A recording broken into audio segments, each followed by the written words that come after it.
After 9 o'clock, and joining us in studio this morning from the Roswell Humane Society, Krystle Noble back with us. Good morning. Good morning. How are you today? I am good. Not looking forward to the 100 and whatever it's going to be today. Yeah, I imagine that.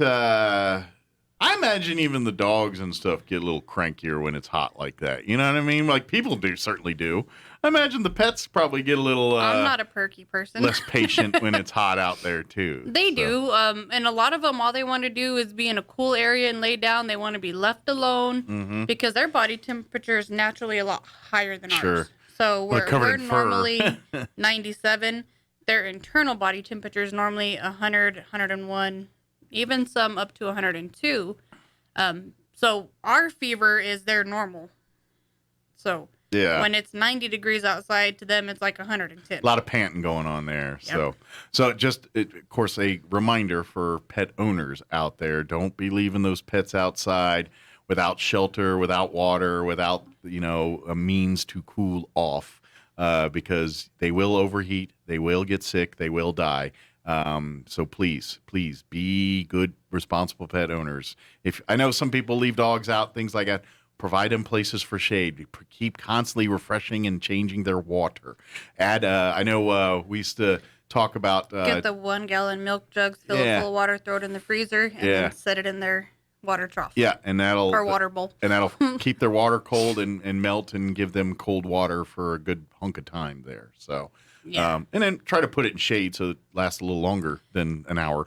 And if you keep it in shade, you're less likely to have like algae and stuff build up in it. Gotcha. In direct sun, you're going to have, all the rays from the sun and the dirt that falls in there. And then that creates all the nastiness and then the saliva from the dogs when they drink water. Yeah. You build algae. It's not like your sun tea if you make sun tea. Do people still do that? I do. Do you? Yeah. Do the sun tea? I do. That used to be very popular, I like did in it the 90s. not so long ago, actually. My husband laughed because I came outside with the thing in the tea and I set it on the hood of the truck and he's like, oh, sun tea. Yeah. I was like, yeah.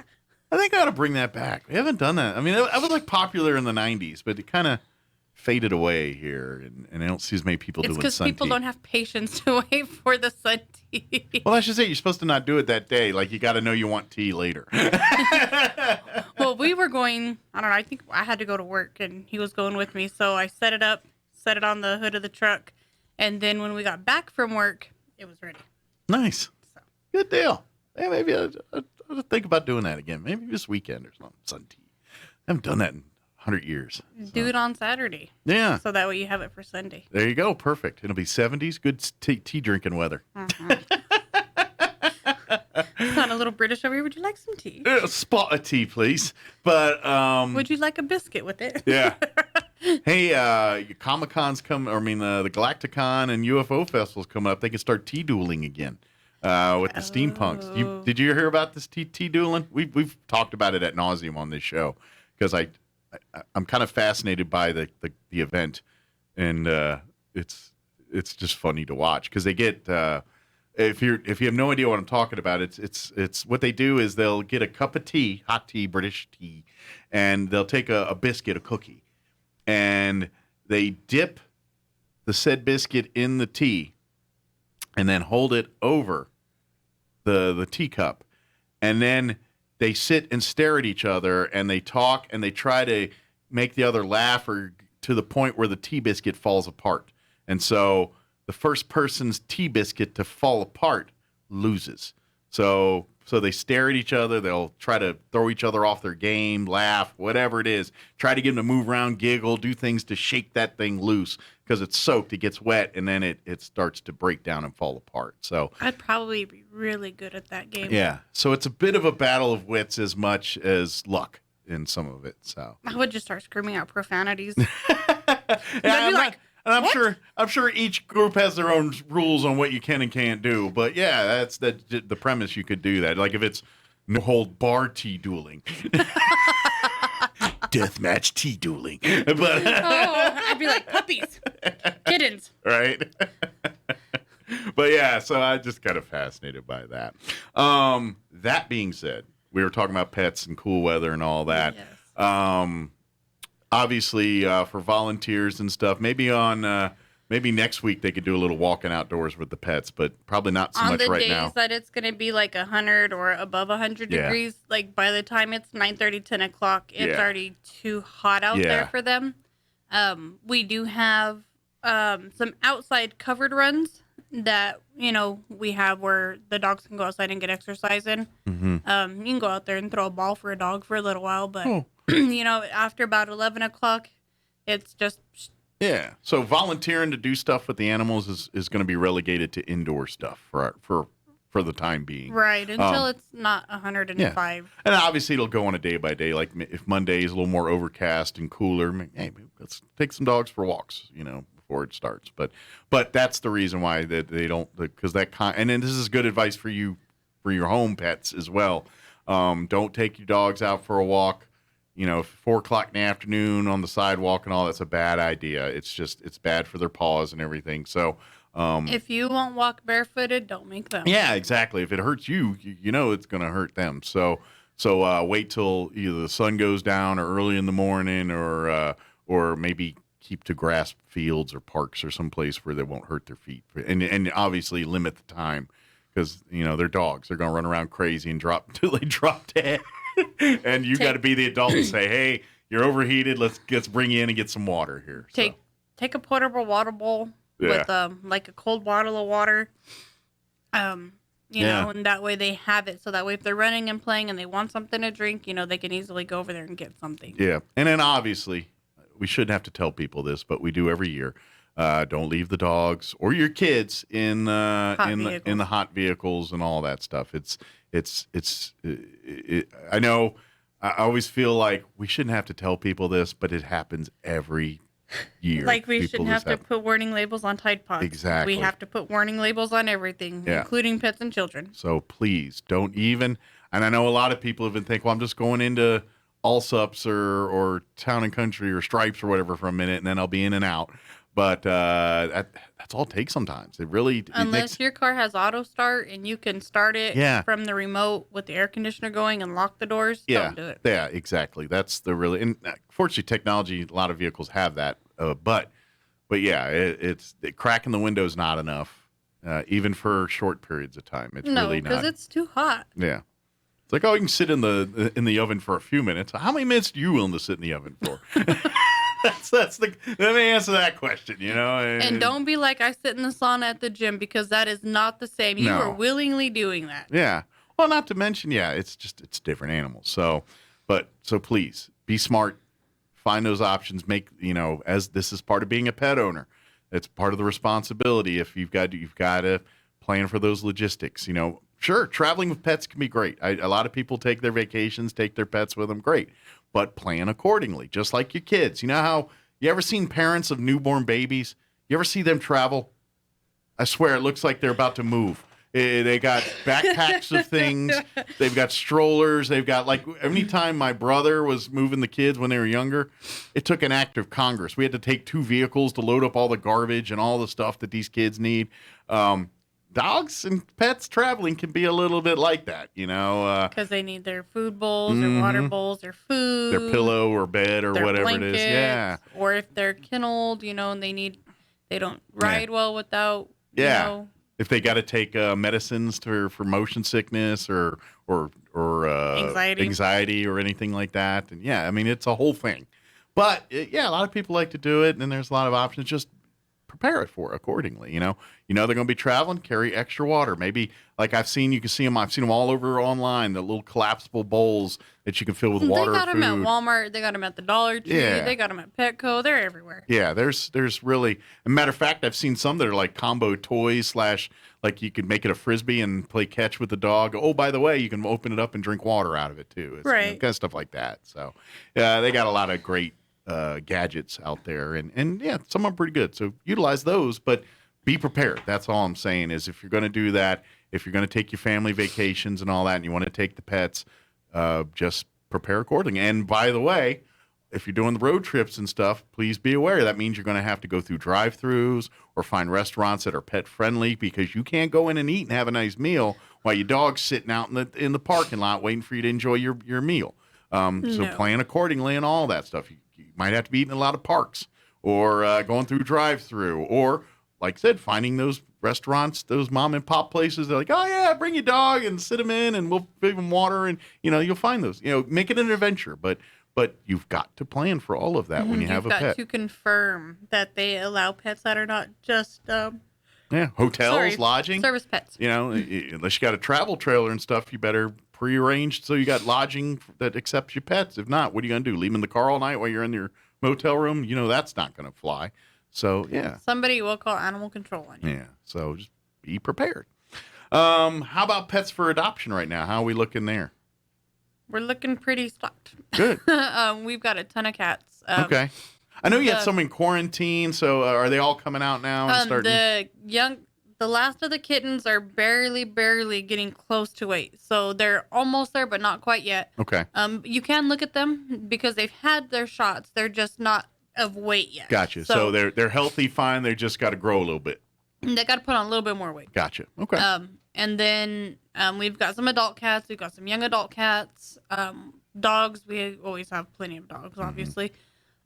We do have some smaller Chihuahua puppies. Okay.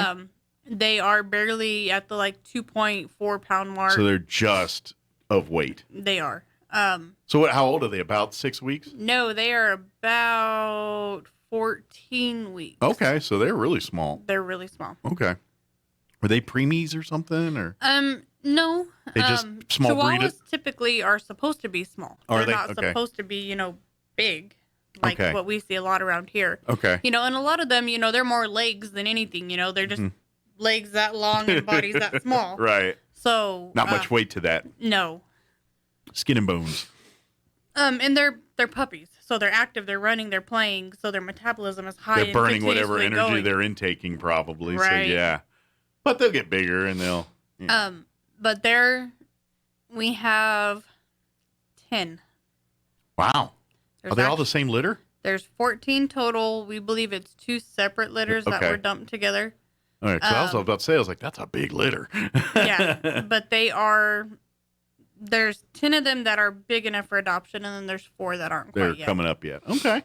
Very good. So if any Chihuahua lovers out there, they got a fine family of them right now that are looking for homes. The majority of them are girls. I think there's 5 boys. Just gee whiz, I'm guessing females are easier to adopt than males. They really are. Yeah, most people, because of the marking thing and all that, females have less of that. I'm not saying they don't, but they do have less of that. Female dogs will mark just as quick as a boy dog. If you have a dominant female, she will scoot her butt up to something and pick that back leg up and hike. But here's the thing. Training, and also all pets must be spayed or neutered when they leave, and that curtails much of that for, I've never had a female dog, particularly after they've been spayed, which has been 90% on, do any of that kind of stuff. To be honest though, I've never had males in my grown-ups, kids, females, cats, dogs, doesn't matter. I've always had females in my home just growing up. So I don't have a lot of experience with males, but I have experience with males and females. Yeah. And my little boys squat like a little girl, and all of my little females hike like a little boy, even after getting fixed. So they missed the class. Yeah, they did. It's funny. My female dog had to teach my boy dog how to hike his leg. He's like, "Oh, is that what we're supposed to do?" And I'm like, "As long as you do it outside, I don't care." Right. As long as you do it outside and it gets out and doesn't come back in here, I don't care how it gets out. So, but good. So as far as the cats, dogs, we got a great selection here. As far as I know, you said you got a lot of Chihuahuas, but is there still quite a few big breed dogs too for folks that like larger breeds? There's a lot of big breeds. We still have the Bulldog Pups, the American Bulldog Pups. They are, I want to say, 7 to 8 months old now. Okay. And they're not very big. They're not, like your actual American Bulldog where they're the bigger. These guys are about that tall. They look like a boxer with no legs. Okay. So, like, if you like the boxers, but maybe a slightly smaller version, this would be perfect for you. And they're all females. There's 5 left out of the litter. And didn't you say that these don't have some of the pushed-in nose? So yeah, these guys, they don't have the so they shouldn't have some of the issues that face. Boxers. They have the shorter snout, but it's not pushed in. Gotcha. So they should probably have less of those issues. Mm-hmm. I'm not saying they won't fully not have them, but as compared to boxers where you're constantly having to irrigate or clear, we're doing the stuff to make sure they're healthy, you'll have less of those worries with these dogs. So. Right, and just like when you were talking earlier about dogs heat stroking, short snouted dogs with a elongated palate will heat stroke faster than, say, your German Shepherd. Okay. So your boxers, your pugs, your bulldogs, anything that's got a short or pushed up snout is going to heat stroke faster than something with a long and... Okay. And I'm guessing it has something to do with the panting because humans sweat. Dogs pant. That's their version of it. So I'm guessing because there's not a lot of air to pass through there because not a lot of thing. Maybe it has something to do with that, I'm guessing. Their palate it's not a full palate. Okay. So the easiest way to describe it is, so you have your dog, normal palate that goes like this. Okay. And then this is the back of their throat. Okay. So they're breathing out normally. A dog with a pushed up face, the palate is still the same, but it goes down the throat. So they're breathing, and then it's got to come back up and out. So less of it's kind of exposed to light, so to speak. Right. Because of whereas a dog with a longer, when they're panting, it's actually it's light. Right, There's it's forcing more air in and down there. And out. Gotcha. Makes sense. So it's kind of like putting a bag over your head and breathing. Gotcha. Makes sense to me. So another thing to be mindful of, Again, a lot of those kiddie pools, just get those out there. The kids play. My dogs love them. Yeah. My dogs think they're like a sauna. They hop in them, they prop one leg up, and they chill. So, if I get away with it, I'd probably do it too. I need something a little bit bigger than a kiddie pool, though. Yeah, I got a little more girth. I want water like all around, not just an inch. Yeah, you don't want all to displace out because I got into the pool. Yeah. But we do have, we still have Sunflower, which is a pit bull mix. Okay. And she's super sweet, super friendly, loves to go on walks. She walks great on a leash and a harness. She's just happy to see anybody and everybody. And she's not like huge. She's more stocky. She's probably 50 pounds. Okay. So if you're looking for a little bit bigger dog there, looking for a good... Although Pit, that's not that big. No. That's actually pretty... That's why I said she's not tall. She's short, but she's... But if you want a medium to larger size dog that's really friendly and sounds like really good family dog, actually. She loves everything. Yeah. She's just like, hi. Oh, attention. Hi. Yeah. It sounds like it's going to be one of those dogs that's just loyal to the family and it's going to be a great dog. That just, you know what I mean? You do your family things. There's the dog right there, part of it, and contributing, Oh, turn on the sprinkler and the dog's out there having fun with y'all. That's kind of, I could picture that as one of those type dogs. So very cool. You're trying to run down the slip and slide and she's trying to pull your pants. No, that's right? A no-no. Yeah, probably like a kid wrangler / one of those type of dogs, Not going to break your leg on my watch today. Very cool. So if you're looking for a good family dog, that might be your answer there. And of course, like you said earlier, lots of cats. Most are out of quarantine. There's still a few here. So if you're looking for kittens. We do have the kittens in the same room because they are, fully vaccinated. Okay. They're just not up to weight yet. Gotcha. So, yeah, there's nothing wrong with them other than they just got to get a little bigger. They don't weigh quite enough to have surgery. Yeah. So, do you got any adult cats too? Because I know from older folks. We do. And to be honest, those are the harder ones to adopt. The older cats. Most people want kittens or puppies. The oldest one right now we have is Loki, and I think he's 3. Okay. Which is still pretty young. Russian blue. Okay. So lots of wonderful years left with this cat, but it is an adult cat. And 3 years old, still kind of a young mentality. So it's probably got a little bit of kittenitis in there at 3 years old. 3 is like probably, I don't know, maybe a 4-year-old in adult years. Yeah. So they're going to be running around wanting to play and wanting to have fun. But they're old enough to stop and chill for a while. Yeah, That's the difference. Yeah, the kid just does it until they pass out, literally. He's not full of the climbing your kittens or climbing your curtains mode. He's like I'm just going to scratch on them and then go lay down. Gotcha. Yeah, just a little nosh and then I'm down. Yeah. But he's funny. His name is Loki. Okay. And I told him, I was like, you do not act like Loki from the character Thor. Yeah, I said, that's a no-no. He's all, Woo, me? He's like, I don't know what you're talking about. Yeah. And I'll tell you this, cats have personalities. I don't care what anybody says. They do. They got I would even argue more so than dogs sometimes. The way they display it and show it. I mean, dogs, they got that blind loyalty and are expressive, but cats are different about there. They just like I have conversations with my cats and I'm not even really sure what we're talking about, but it's, you know what I'm saying? They'll talk back to me and or trying to get me to get my attention, or I talk to my dogs, you know, only one of them responds back. Yeah. The other one's like, no, the cats do. Both. I got both of them doing it now. Like, meow, what are you doing, Hannah? Meow. What's up? Meow. You want to go? Meow. You know, just kind of just every time and then like I can't cook without that one crawling up my legs and doing everything else too, and starts yelling at me because I'm like, I'm trying to cook here. I can't pet you right now. And she's meow. But yeah, that's the fun with cats. Yeah, they really are great if you invest time with them, just like anything else. And cats, you know, they're similar to dogs, but then they're not similar as to where, you know, like cats, you have to earn their affection, as to where a dog is like, hi. Yeah. Hi. You petted me. I'm your friend. I love you. Yeah. Yeah. Cats, you gotta woo them. You gotta show them the catnip and the tuna. They're creatures of habit. You establish the habit and you start establishing routines and you start acting a certain way towards them. They respond to that, and over time, they're going to be your best friend. But it takes them a while to learn those patterns and learn that. And once they do, they occasionally will throw a curveball in there and try to teach you one of their patterns. Oh yeah, but yeah, they're like both of my cats do it. They know better, but they like to push envelopes once in a while. Like they know they're not supposed to be there, but they don't care. They will do it, and they will. You're not going to do anything but yell at me. That's worth the consequence. You know what I mean? They're like, Yeah.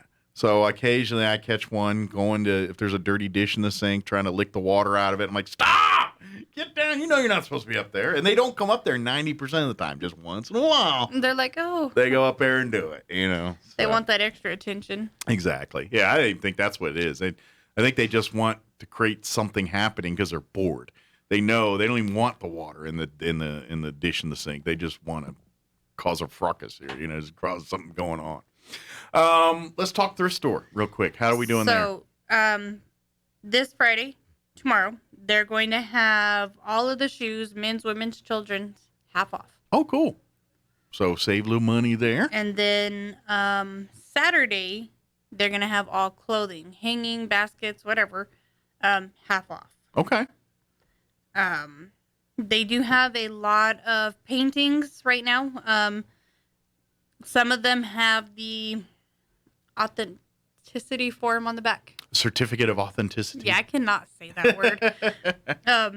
From the artist. I'm not sure who the artist is because I didn't pay that close attention. Gotcha. I would just thought. But it's legit. It is, and they're all oil paintings. Nice. There are a couple that are so they're probably very valuable that are framed, and they've got a lot of them. It came from one specific artist. Okay. So they've got a lot of the paintings. So you probably get them a lot cheaper than if you would have bought them, say, at other places. Right. Yeah. She does have a lot of nice dresses that are like business style dresses. Okay. And even like casual going out to eat, but they're all brand new. They still have tags on them. So nice work / slightly semi-formal I don't know, party wear. Yeah. They do have a ton of clothes. They've got summer clothes. They've got swimsuits out. Okay. If you're looking for smocks for like nursing or CNA school, they've got you covered. They've got an entire rack, I think, full of just smocks. So come save a bunch of money, get this stuff here. And again, every time you buy in there or donate, for that matter, all the money that's raised out of that thrift store goes back to helping the pets, whether it's paying for vet bills or paying the light bill or buying the kitty litter or whatever it is. That's what that money's used for. So great way to support. You get like scrubs and all that stuff. I know that people that need them, they're not cheap, and you go. So come get them because I know you probably. I don't know. I'm guessing on average, those healthcare people go through those pretty quick because they live in them. And they're on their feet running around busy all day. I imagine scrubs don't last very long. I just imagine they get beat up and you have to replace them pretty often. So go to the thrift store at the pet. A lot of people donate, Society. the solid color ones. Yeah. They donate the ones that have like the cute little cartoons on them or hearts and flowers and shapes. They get a lot of them. So if you have like a theme, like a cartoon theme, they always have a lot of them. Yeah. So come on by. Same with the shoes and everything else. Or and I say this every time, but if you're like just moving out, getting out on your own here, whether you're a married couple or college or whatever it is, and you're needing like a coffee pot or a microwave or pots and pans or any of those things to kind of, you need to get when you're on your own for the first time. You need like plates and dishes.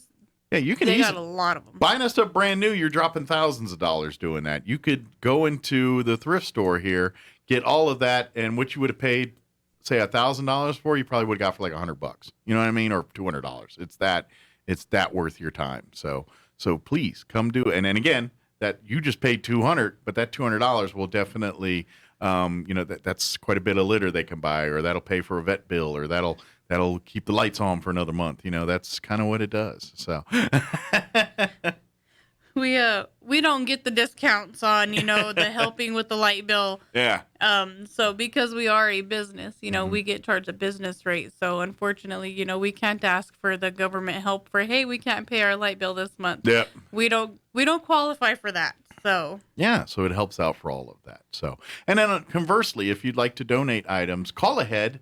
Especially if it's big items, call ahead to make sure there's space, or even if you need help bringing it there, arrangements can be made with all that. But just call ahead to the Humane Society and make those arrangements. But if you've got like bedding, furniture, clothing, as long as it's good, serviceable stuff, all of that is definitely stuff that they would like to have and keep it.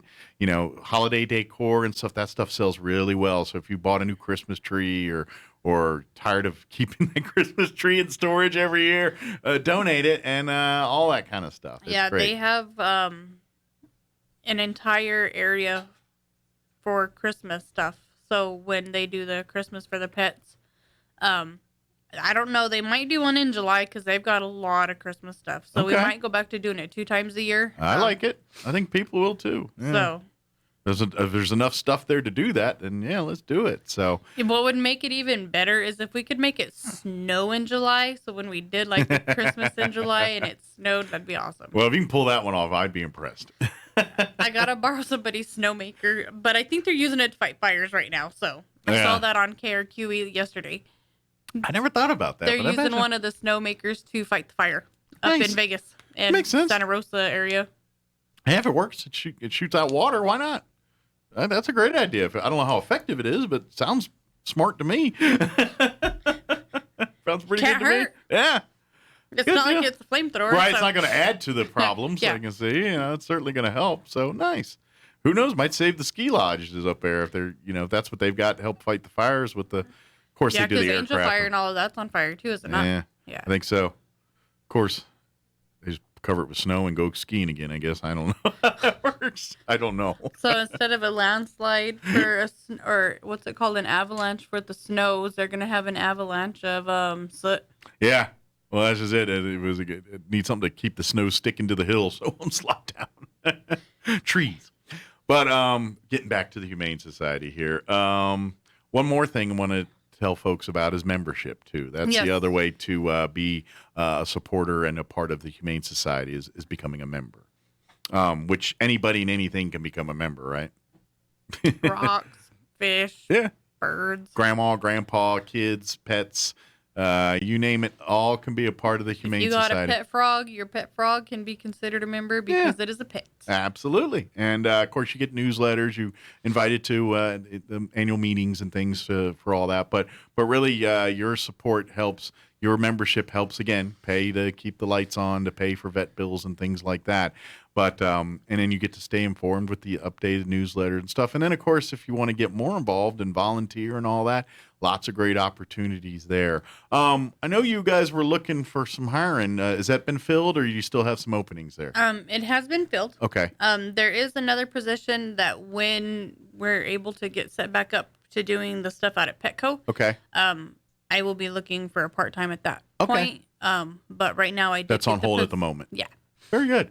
But hopefully that'll be happening soon, sooner rather than later here as the world starts opening up again and things. Although they keep teasing like they want to lock things down again. I keep hearing a lot of stuff in the news about surging in cities and whatnot. So we'll see what happens. Just me knocking on wood. Hopefully it changes. Huzzah.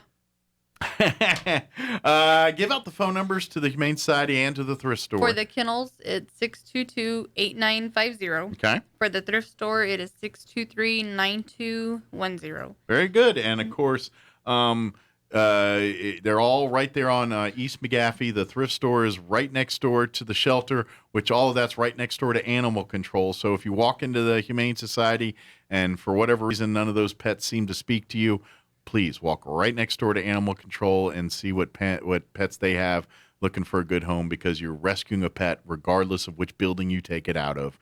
And so we really want you to do that. And that's what we're all about, is rescuing these pets, finding them good homes. And doesn't matter if you go to the animal control or Humane Society, you're helping pets and rescuing. You're saving a life regardless if it's from our shelter or theirs. Yeah. It's still. And the Humane Society works all the time. So if you free a kennel in the Humane Society, they're going to go pull one off out of the animal control and vice versa. So it's kind of, well, not vice versa, but because they're a no-kill. But let's think of the Humane Society. They either go to a home or they stay there. That's what happens. Yes. So. Yes. But, and like we always encourage people to look at animal control. If they come through and like we don't have something that's, caught their interest or isn't the right size, we always encourage them to go to animal control to look, because they pick up dogs as to where we don't necessarily have the jurisdiction to go out and pick up animals. Sure, yours are either surrendered to you or they come to you. Basically, right? Is whether it's on their own or with an owner. Yeah, but and there are the rare occasions where they just wander up to the front door. I would imagine you get a dog or a cat that just shows up in the neighborhood there. It's like, well, come on in. Hey, yeah. Can I come in? I hear there's food. Yeah, they probably get the word on the street is y'all got food. We heard somebody in there shares coffee and turnovers. There you go. Let us in. We want some of that. Yeah. Wait, y'all got some of the samples? Very cool. So, but as always, appreciate the visit here, folks. Come support the Humane Society, whether it's through adopting, through supporting the thrift store, becoming a member, or all of the above. We appreciate all of you doing that. So, very good. We'll see you in a couple weeks, I guess. Yes, sir. All right. Don't work too hard. Stay cool. Oh, it's going to be hot. How can you not? Yeah. Although Sunday, we'll all just be basking and thinking of how great Sunday's going to be. 75. Be nice. Yeah. Yeah. I like it. All right. It is